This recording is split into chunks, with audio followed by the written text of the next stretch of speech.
আমার জীবনের একটা খুবই শর্ট করে হচ্ছে আমি একটা গল্প লিখছিলাম যে আমি আমার জীবনে এই জিনিসগুলো ফেস করছি। হুট করে পোস্টে অ্যাপ্রুভাল হয়, 1 মিনিটে আমার 100-র উপরে লাইক চলে আসে। আমি কখনো তো ধরেন ওরকম আমার নিজের ছবি দিলেও যেখানে 2-3 দিন পরেও 100 লাইক হয় না, সেখানে ধরেন হুট করে একটা পোস্ট করলাম আর এত লাইক চলে আসলে একদম আমার ফোন হ্যাং খাচ্ছিল, এইরকম অবস্থা হয়ে গেছে। তো আমি কিন্তু ওটা সেলের উদ্দেশ্যে দেই নাই। বিজনেস করতে তো ভাই পুঁজি লাগে, আমার তো পুঁজি নাই, আমার তো ব্যাকবোন নাই, আমার বাবা মা কেউ আমাকে হেল্প করবে না, কেউ হেল্প করেই না। এক কথা আমি খাইছি কি খাইনি এখনো যে আমার বাবা আমি কি করি না করি, কোথায় থাকি, কি খাই না খাই, আমার বাবা কিন্তু কখনো কোনো খোঁজ নেয় না। তারপরে আমি পেজ ওপেন করি, পেজ ওপেন করার পরে তারপর হচ্ছে আস্তে আস্তে আমি আমার পরিচিতদের, তখন তো আমি অনেক খুশি ছিলাম, কারণ এটা তো এক্সপেকটেশনের বাহিরে, আমি তো এক্সপেক্টই করি নাই যে এরকম কোনো কিছু হতে পারে। আল্লাহ কেন জানি আমাকে এই হেল্পটা নিজে থেকে কেন জানি করে দেয়। আমার ফ্যামিলি আমাকে কখনোই সাপোর্ট করেন, আমাকে আমার ছোট বোনকে, আমাদের দুজনের বলতে গেলে ফ্যামিলি ওরকম ভাবে নাই। ফ্যামিলি আমাদেরকে বাধাও দেয় নাই, ফ্যামিলি আমাদেরকে আগায় দেওয়ার জন্য যে একটা পেছন থেকে যে ধাক্কা দিবে সেই ধাক্কাটাও কখনো দেয় নাই। আমাদের নিজের জীবন নিজেদেরকে গুছাই নিতে হয়েছে। আমার পড়াশোনা হচ্ছে গ্রামে,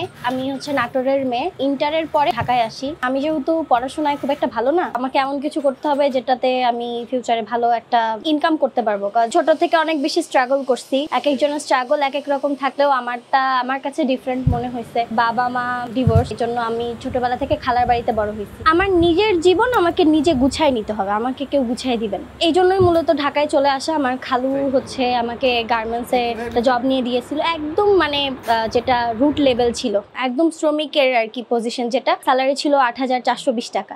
একদম সকাল 8টা থেকে রাত 12টাও হয়েছে কিংবা রাত 2টাও হয়েছে, আমি একদম টানা দাঁড়ায় থেকে কাজ করা, কোয়ালিটি চেক ছিল, একদম দাঁড়ায় থেকে কাজ করা, একদম পা ফুলে যাইতো। যত যাই হোক দেখা যেতেছে ওয়াশরুমে গেলে পরে বসা, এছাড়া বসা নাই কোনো। 5-6 মাস খুব কষ্ট করছি। খালু আমাকে অনেক পুশ করছে যে না বাবা এটা তোমাকে করতে হবে, এখান থেকে কাজ না শিখলে তুমি বড় হইতে পারবা না। খুব কষ্ট করে আমি 6 মাসের মতো কাজ করছি। দেন আরেকটা গার্মেন্টসে শিফট করলাম, ওখানে আবার একটু ভালো ছিল, ওখানে অডিটর ছিলাম। ছোটবেলা থেকে আমার সেলাই কাপড় চোপড়ের সাথে আমার খুব ভালো লাগতো। আর আমরা তো এমনি উত্তরবঙ্গের, তো আমাদের ওদিকে কাঁথা সেলাই সেগুলো একদম খুবই রেগুলার, সবাই মোটামুটি কাজ টাজ পারে এরকম। তো আমিও ক্লাস 9 থেকে এরকম সেলাই শিখে গেছি। যখন গার্মেন্টসেও আসলাম, আর গার্মেন্টসের ব্যাপার তো আলাদা, কোয়ালিটি কিভাবে মেনটেন করতে হয়, ফেব্রিকটা কিভাবে হয়ে আসে, এগুলো সবকিছু কিন্তু আমি জেনে ফেললাম। ছোটবেলাতে যেহেতু আমি সেলাই কাটিং সবকিছু পারতাম, গার্মেন্টস থেকেও একটা আইডিয়া চলে আসলো। এর মধ্যে শুরু হয়ে গেল হচ্ছে করোনা। আমি 2019-এ ঢাকায় আসছি, 19-এ মিডিলে আসছিলাম। প্রথমে তো হচ্ছে 6 মাস গেল একটা অফিসে, দেন পরের অফিসে আবার 2-3 মাস করতেই হচ্ছে যে করোনা চলে আসলো। পরে লকডাউন শুরু হয়ে গেল, গার্মেন্টস তো অফ ছিল তখন আমি বাসায় বসে বসে আমি হচ্ছে আমার নিজের জন্য একটা জামার সেলাই করতেছিলাম, হাতের সেলাই। ওইটা সেলাই করা অবস্থায় আমি আমার ফুফাতো বোনকে ছবি দিছিলাম যে আপু এরকম একটা সেলাই করতেছি। পরে আপু তখন আর কি বলছিল যে এখন তো সবাই অনলাইন বিজনেস করে। আমি তো গ্রামে ছিলাম ভাইয়া, ওরকম ভাবে আমরা সব ফ্রি ফেসবুক যেটা ওটা চালাইতাম, ওরকম অনলাইনের মধ্যে যে কাপড় চোপড় সেল হয় ওটা জানতাম না আমি। তারপরে হচ্ছে গার্মেন্টসে এত প্রেশার ছিল, ওরকম ভাবে যে এত ফোন টোন দেখাবো ওগুলো কখনো বুঝি নাই। তো একটা গ্রুপ ছিল, গ্রুপের মধ্যে ছবিটা দিলাম যে জামাটা করছে, ছবি খুবই লো কোয়ালিটির ছবি ছিল। তারপরে ছবি দিছি, তারপর একটা কুশন কভার করছিলাম, সেটা ছবি দিছি। আমার জীবনের একটা খুবই শর্ট করে হচ্ছে আমি একটা গল্প লিখছিলাম যে আমি আমার জীবনে এই জিনিসগুলো ফেস করছি। হুট করে পোস্টে অ্যাপ্রুভাল হয়, 1 মিনিটে আমার 100-র উপরে লাইক চলে আসে।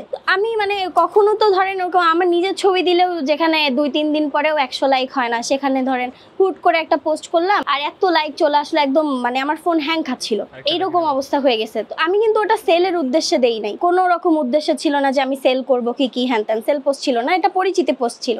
তারপরে হচ্ছে যে আমাকে মানুষ এত বেশি অনুপ্রেরণা দেয় যে আপনি কাজ করেন, আপনি ভালো করবেন, আপনার গার্মেন্টসে চাকরি করার দরকার হবে না, আপনি উদ্যোক্তা হন।